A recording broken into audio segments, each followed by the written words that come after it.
देखिए, आपके सामने एक बहुत ही दिलचस्प वीडियो मिला है। ये वीडियो आपको तौहीद और शिर्क समझाएगा।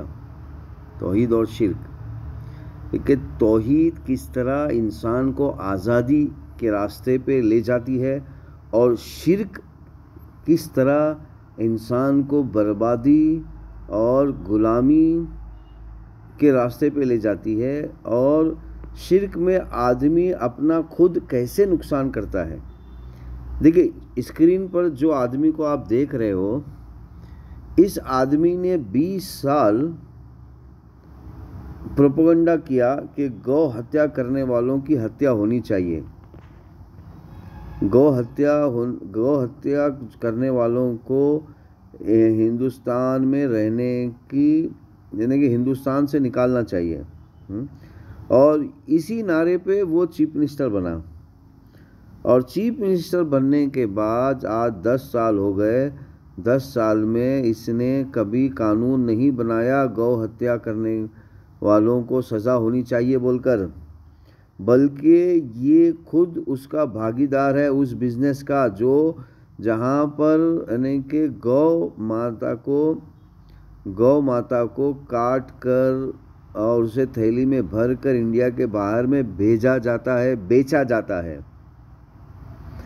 तो आखिर ये पॉसिबल कैसे हुआ कि एक आदमी 20 साल से इसी मुद्दे को लेकर चीफ मिनिस्टर बना और वो खुद गौ माता की हत्या करके उसका बिजनेस बना दिया, और कर भी रहा है अभी भी। तो ये पॉसिबल मेरे प्यारे भाइयों और बहनों शिर्क में होता है, क्योंकि शिर्क में इंसान का दिमाग ख़त्म हो जाता है।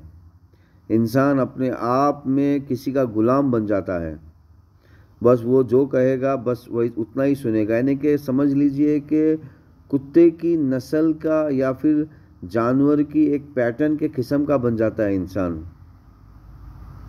अगर वो तौहीद परस्त होता इंसान, ईश्वर को मानने वाला, गॉड को मानने वाला या फिर खुदा को मानने वाला, तो वो जो लोग इसको जिता के आए हैं वो लोग इससे सवाल करते कि भैया आपने तो गौ माता हत्या करने वालों को हिंदुस्तान से बाहर निकलने का कानून तो बनाया ही नहीं अभी तक, और आप खुद भी गौ माता की हत्या करके उसका पूरा बिजनेस बना रहे हो।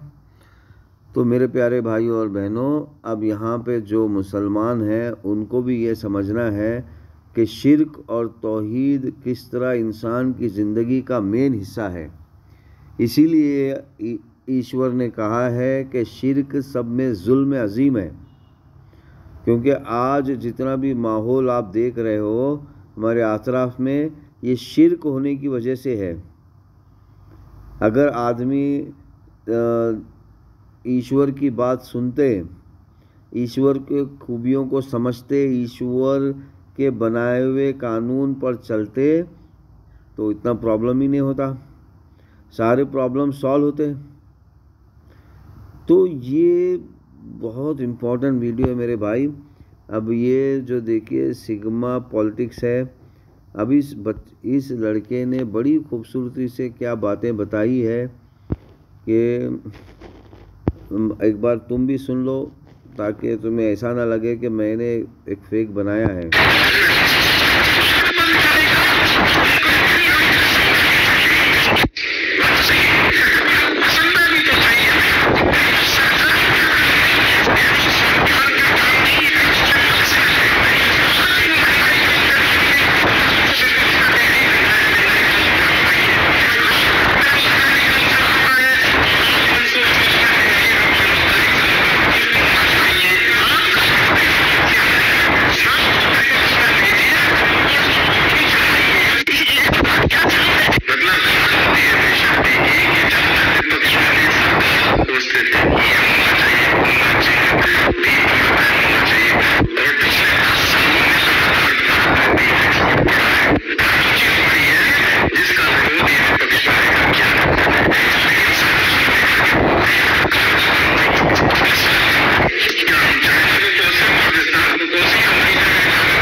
तो मेरे प्यारे भाइयों और बहनों, तो किस तरह आदमी को शिर्क जो है एक गुलामी के रास्ते पे और यानी कि खुद को लूटने यानी कि खुद को लुटवाने के रास्ते पे ले जाता है, और सामने वाला आपको शिर्क में मुब्तला करके किस तरह आपको लूटता है। हाँ, तो शिर्क एक बहुत बड़ा बिजनेस है जिसके ज़रिए से आपको लूटा जा रहा है। अगर आपको लुटवाने का शौक़ है तो शिर्क में रहिए, अगर आपको आबाद होने का शौक़ है तो तौहीद में आ जाइए, यानी कि ईश्वर की पनाह में आ जाइए। हाँ, अगर आपको आज़ाद होना है तो हिंदू बनिए, अगर आपको आज़ाद होना है तो भगवत गीता, वेदा, पुराना, उपनिषद पढ़िए, और अगर आपको आज़ाद होना है तो हिंदुज़म के जो आखिरी अवतार है जिनका नाम मोहम्मद है उनकी शरण में आ जाइए। तो मेरे प्यारे भाइयों और बहनों, जब तक आप अपनी आँखों से नहीं पढ़ोगे, अपने कदमों से नहीं चलोगे, अपने हाथ से थप्पड़ नहीं मारोगे, जब तक आपको होश नहीं आएगा, तो उठिए, चलिए, बटन दबाइए, सब्सक्राइब कीजिए, ज्वाइन हो जाइए और इस चीज़ों को समझने की कोशिश कीजिए।